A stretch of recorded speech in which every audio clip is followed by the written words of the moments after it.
muito se fala em dados, né? Principalmente com o advento da inteligência artificial, né? Esses programas com os quais a gente conversa, né? Tem uma preocupação muito grande sobre a proteção de dados, né?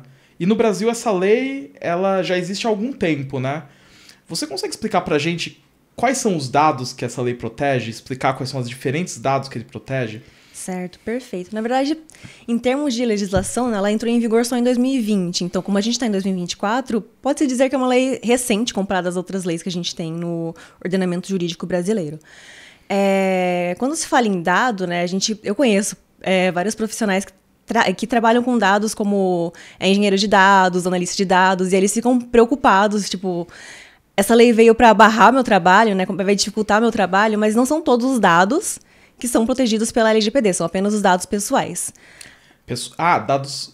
Se tem um dado, por exemplo, né, que eu coleto sobre alguma coisa pública, que não é uma pessoa, esses dados não são protegidos pela LGPD, em princípio. Isso. Dado, por exemplo, na tecnologia, é um atributo, né? Um atributo sem necessariamente um significado. Quando a gente manipula esses dados, que a gente dá um significado, né? Com base num contexto. O dado pessoal, ele é um dado que se refere a uma pessoa identificável, ou identificada ou identificável. Por isso é um dado pessoal. Ele é referente a uma pessoa natural, né? Uma pessoa física. Pessoa jurídica também se enquadra nessas proteções? Não, a LGPD veio para proteger o dado das pessoas físicas. Tem que ser uma pessoa de carne e osso, então, para ser protegida. Isso. Que eu acho que é o caso de todo mundo que está assistindo, Exato. né? Eu sou um titular de dados, você é um titular de dados, todos somos titulares de dados. Inclusive, meu dado, que é a minha imagem, está sendo compartilhada agora na internet, o seu também. Tá autorizado, né, Milene? Sim, claro. Muito bem. Então, quais são os tipos diferentes de dados que... Existe alguma diferença? Todos os dados são protegidos igualmente? Existe alguma distinção que a lei faz? Bom, a lei, ela separa os dados em dado pessoal, né, que é mais geral, por exemplo, meu nome, CPF, que são os dados clássicos que a gente pensa quando pensa em dados pessoais, que a gente preenche em formulários no geral.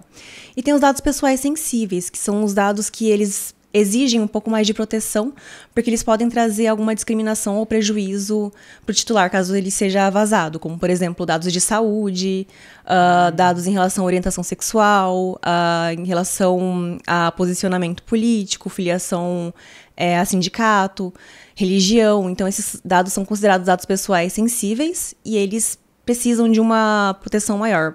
Dado biométrico também, porque, por exemplo, a minha senha é um dado pessoal. Se a minha senha vazar, eu consigo trocar de senha. Só que se meu dado biométrico vazar, eu não consigo mudar o meu dado biométrico. Por isso que é um dado sensível. Por exemplo, suas digitais. Isso. Esse é um dado sensível. Isso, é um dado sensível. Então, pelo que eu entendi, você me corrija se estiver errado. Uhum. Todos os dados protegidos pela nossa Lei Geral de Proteção de Dados são pessoais. Isso. No entanto, existe uma distinção dos dados pessoais que são sensíveis dos dados pessoais, digamos assim, comuns.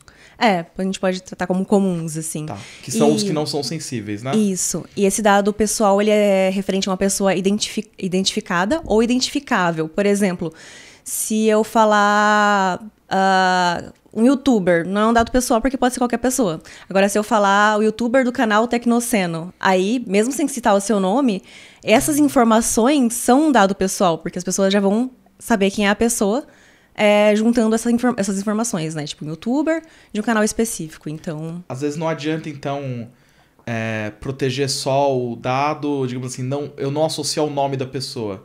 Se existir alguma forma de associar aquele dado a uma pessoa, para a nossa lei, aquele dado é pessoal. Isso, é um dado pessoal. Tá. Como, por exemplo, dados que a gente não pensa, geralmente, as nossas interações em redes sociais. A inteligência artificial, o algoritmo da rede social, ela cria um perfil nosso, com base nos nossos interesses, de acordo com o que a gente curte, as publicações que a gente passa mais tempo assistindo. Tudo isso é informação pessoal. E aí, com base nisso, né, o algoritmo manda para mim mais conteúdos pelos quais eu me interesso, né, para manter a minha atenção ali naquela rede social. Isso também é um dado pessoal. Quer dizer que, por exemplo, o YouTube, né, onde está esse vídeo, Isso. né? Ele tem o perfil das pessoas que estão assistindo para poder recomendar vídeos. Isso. Eles têm que proteger esse perfil que eles criaram nosso, do usuário, né? Uhum. Como um dado pessoal, certo? Sim, é um dado pessoal. Todos os vídeos que eu interagi, inclusive, eles vão estar criando um perfil seu, né? Tipo, com base nos seus interesses. Inclusive, para você mostrar que você é interessado em tecnologia e tá bem informado em relação ao mercado de tecnologia e temas afins, né? Já curte esse vídeo para o algoritmo entender que você tá interessado nesses temas, né? E é um dado pessoal essa sua curtida. Então, a gente pensa muito, né? Como eu disse, em nome, telefone, endereço, CPF, RG, mas todos esses outros dados, né? Que podem ser associados a uma pessoa são dados pessoais. Muito legal.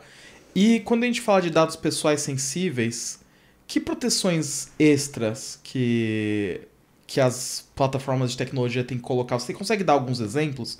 Por exemplo, se eu tenho um dado biométrico guardado no sistema de identificação do banco, existem regras mais estritas? Seria nesse sentido que a lei diferencia? Ou as multas são maiores? Como que funciona isso? Então, na verdade, a gente tem bases legais para tratar os dados. Toda atividade de tratamento que a gente realiza, ela precisa ter uma base legal. Por exemplo, vamos supor que eu sou advogada, né? Você, como meu cliente, por exemplo, você precisa assinar um contrato comigo e eu preciso dos seus dados para fazer esse contrato. Então, a base legal que eu vou utilizar é a base de cumprimento de contrato. Então, a LGPD ela tem 10 bases legais para tratamento de dados pessoais e para dados pessoais sensíveis, ela tem 7 bases legais. Então, tem bases legais específicas que podem ser usadas, com base nas quais você pode tratar um dado pessoal sensível. Muito legal. Vou dar um exemplo aqui. Por exemplo, uma base legal é o interesse legítimo. Por exemplo, quando você quer baixar um e-book em um site e aí esse site pede os seus dados, existe ali a base legal do interesse legítimo. Ela pode usar o consentimento, mas não é muito interessante, porque o consentimento, quando a gente fala em LGPD, muitas pessoas pensam na base do consentimento, mas ela não é a base mais adequada sempre, porque você precisa fazer gestão desse consentimento. Você tem que dar, né? Formas desse consentimento ser revogado, caso o titular não queira mais dar o consentimento, forma de excluir esse dado, né? Caso ele peça a exclusão e seja tratado com base no consentimento. Mas, por exemplo, legítimo interesse, né? Voltando ao que eu estava falando. Uhum. Eu vou baixar um e-book e aí, para eu baixar esse e-book, eu tenho que dar os meus dados, dar o meu e-mail e concordar em receber e-mail marketing daquele site, por exemplo. A base legal, nesse caso, vai ser o interesse legítimo, ou o legítimo interesse.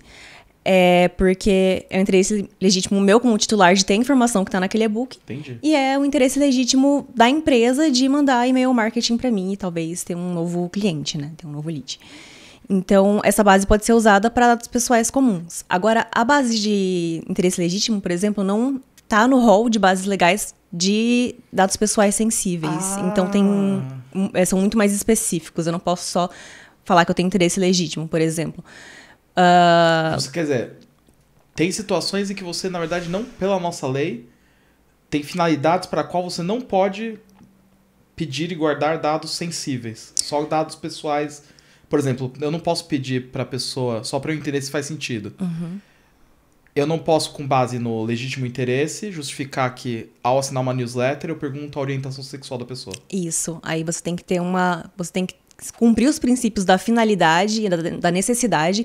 Por exemplo, qual a necessidade de tratar o dado pessoal, esse dado pessoal sensível, né, desse titular, para essa finalidade em específico? Você precisa, de fato, tratar esse dado?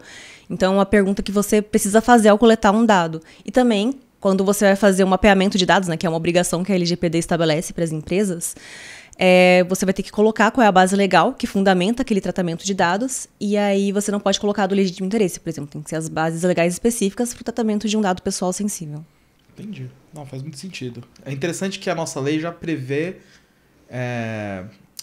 que alguns dados podem prejudicar você mais que outros, né? Isso. Isso é uma coisa presente em outras legislações no mundo ou uma coisa nova no Brasil, essa diferenciação? Não, outras legislações, como o GDPR, né, que é o Regulamento Geral de Proteção de Dados Europeu. Na verdade, a LGPD foi baseada, né, nesse regulamento, então eles são muito similares. Eles também fazem essa diferenciação de dado pessoal e dado pessoal sensível. Então, a nossa legislação, ela parece muito baseada na GDPR, né? Que é essa legislação europeia, né? Ela veio antes, né? Foi isso? Quando que ela foi? Isso. A GDPR, ela entrou em vigor em 2018 e a LGPD, ela entrou em vigor em 2020. Então, assim, ela foi aprovada em 2018, a LGPD, mas entrou em vigor em 2020 já. O GDPR começou a vigorar em 2018 mesmo.